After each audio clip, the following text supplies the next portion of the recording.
नमस्कार सगळ्यांना. तर आज आपण अगदी पौष्टिक अशी रेसिपी बनवतो आहे.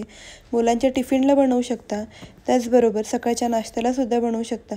फार पौष्टिक आहे आणि त्याचबरोबर हे आपण घरात अवेलेबल असलेल्या डाळींपासून बनवलेलं आहे.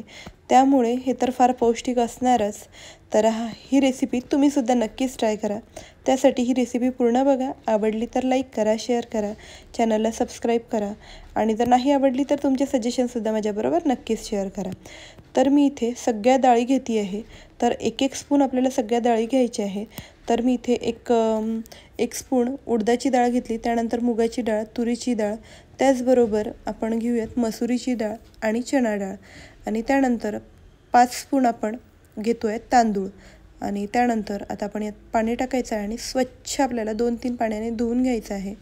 आणि त्यानंतर आता आपण यात पाणी टाकून रात्रभर आपल्याला हे असंच भिजत ठेवायचं आहे किंवा तुम्ही एक 4 ते 5 तास जरी भिजवलं तरीही चालेल. छान आपले तांदूळ आणि डाळ भिजून झाली आहे. तर आता आपण ही डाळ आणि तांदूळ एका मिक्सरच्या भांड्यात काढूयात आणि आपल्याला याचं छान असं स्मूथ बॅटर बनवायचं आहे. तर आता स्मूथ असं बॅटर बनवलेलं आहे. तर मी आता एका भांड्यात काढून घेते आहे बॅटर आणि एकदा आपण व्यवस्थित स्पूनच्या मदतीने हे व्यवस्थित मिक्स करून घेऊया. कन्सिस्टन्सी तुम्ही बघू शकता आणि त्यानंतर आता आपण यावर झाकण ठेवूया आणि एक 10 ते 12 तास आपण फर्मेंट होण्यासाठी ठेवूयात. आता एक बघू शकता, मी तुम्हाला दाखवते बॅटर किती छान फर्मेंट झालेलं आहे. व्यवस्थित मिक्स करून घ्यायचं आहे आणि हे बॅटर एकदम स्मूथ असं होतं. बघू शकता किती फेटल्यानंतर अगदी स्मूथ असं बॅटर तयार झालेलं आहे. आणि त्यानंतर मी इथे टाकलेला आहे बारीक चिरलेला कांदा, त्याचबरोबर टोमॅटोसुद्धा टाकूयात, गाजर टाकायचं आणि भरपूर अशी कोथिंबीर, तुम्ही तुमच्या आवडीचे कुठल्याही भाज्या टाकू शकता. त्यानंतर इथे टाकूया काही सुके मसाले. तर मी इथे टाकलेली आहे थोडीशी हळद, तिखट, धनिया पावडर आणि त्याचबरोबर जिरे टाकूया आणि जिरा पावडर आणि त्यानंतर चवीपुरता मीठ टाकायचं आहे आणि हे सगळं आपल्याला व्यवस्थित मिक्स करून घ्यायचं आहे. एकाच डायरेक्शनने मिक्स करायचं म्हणजे बॅटर छान हलकं होतं. आणि छान व्यवस्थित मिक्स झालं की इथे एक आप्पे पॅन घेऊयात. तर हे नॉनस्टिकचं आप्पे पॅन आहे माझं.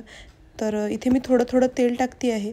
तेल नाही टाकलं तरीही आप्पे आपले खूप छान तयार होतात आणि यात तेल टाकून घ्यायचं. तुम्ही इथे बटर किंवा तूपसुद्धा वापरू शकता. त्यानंतर मी इथे टाकते आहे पांढरे तीळ, म्हणजे हा नाश्ता टेस्टला पण छान लागतो आणि दिसायलासुद्धा छान दिसतो. त्यानंतर आता थोडं बॅटर घ्यायचं आणि हे आपण आप्पे पत्रात छान टाकून घेऊयात. आता मस्त असे आपल्याला याचे आप्पे बनवून घ्यायचे आहेत. तर सगळं बॅटर आपण या पत्रात टाकून घेतलेलं आहे. यावर झाकण ठेवूया आणि एक 2-3 मिनटं आपल्याला एका साईडने होऊ द्यायचं आहे. तर बघू शकता वरच्या साईडने हे पूर्ण ड्राय झालेले आहे. तर झाकण काढायचं आणि आता आपल्या या आप्प्यांना अशा पद्धतीने पलटून घेऊया.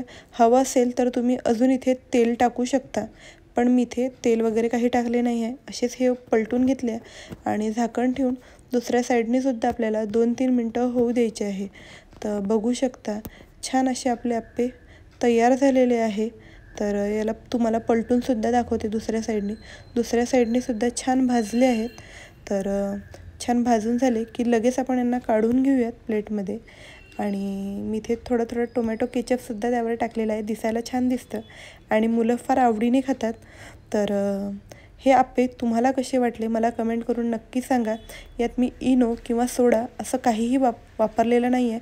तरी आपला अगदी स्मूथ असा आपला आप्पे तयार झालेले आहे. तुम्हीसुद्धा नक्की